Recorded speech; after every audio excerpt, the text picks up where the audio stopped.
got more boxes. But the move back to Colorado is coming quick. What is also coming quick is the end of the freaking year. Holy cow, we've got 10 days left in this one and things are not slowing down. I just got done interviewing Josh Jepson. I know that I had alluded to this a few days prior and said I wasn't gonna tell you who I was interviewing, but really, what's the point in withholding a very cool secret? Dude is awesome. This is not the first time that I've gotten the chance to speak with him. We did a Banjo Tooie episode together for my channel almost exactly a year ago today.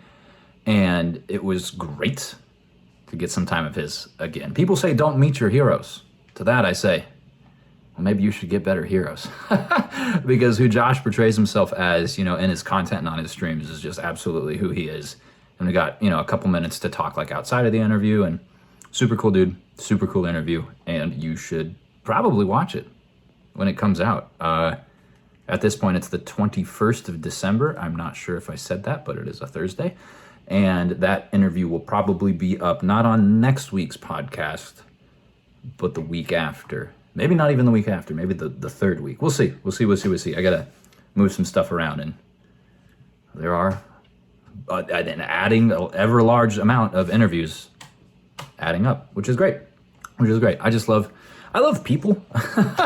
First and foremost, there's some really crappy people out there in the world, sure. And at one point in my life, I probably was one of them.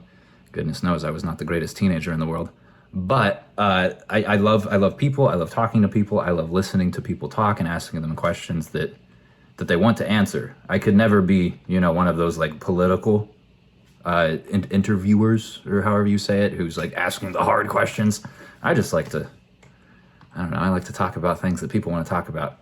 And I had a great time doing it. Hopefully I get to continue doing that into the new year. I haven't actually put a whole lot of thought behind seasons of the podcast. When I upload it to Spotify, it asks me, what episode of what season is this? And obviously it's always been season 1, episode whatever.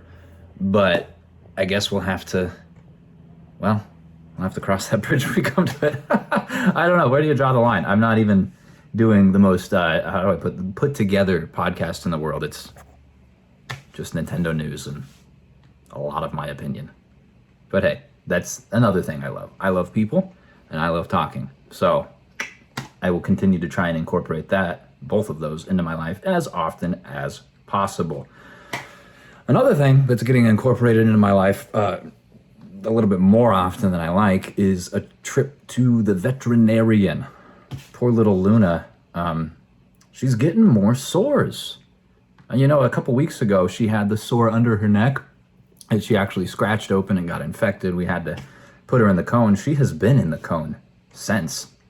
We've been giving her ever longer breaks from the cone for bath time.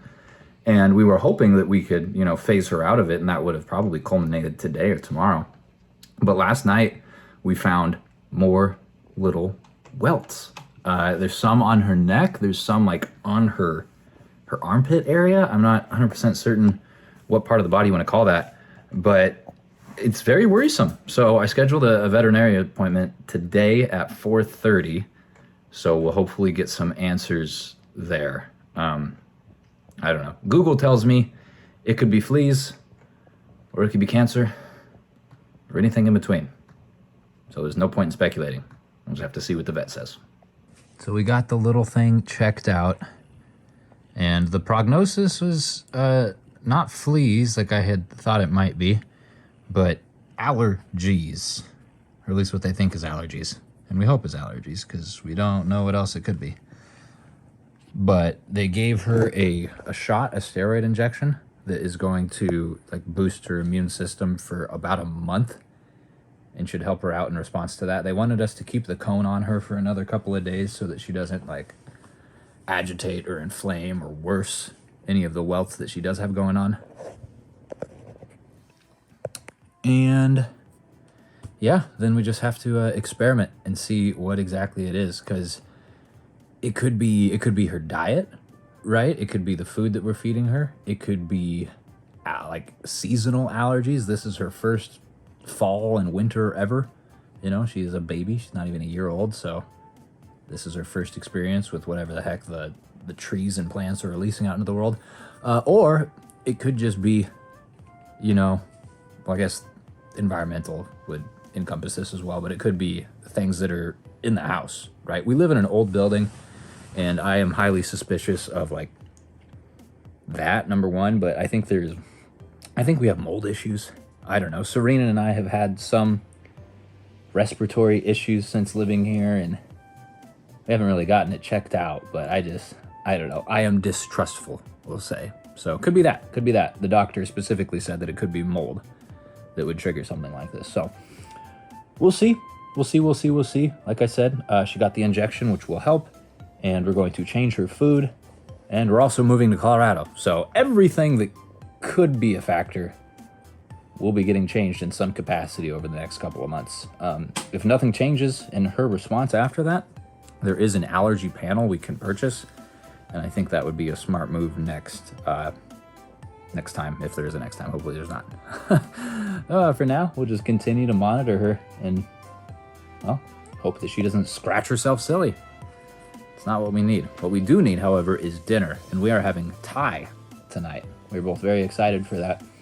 We're trying a new place. It's called Thai, and I try food whenever I get the chance.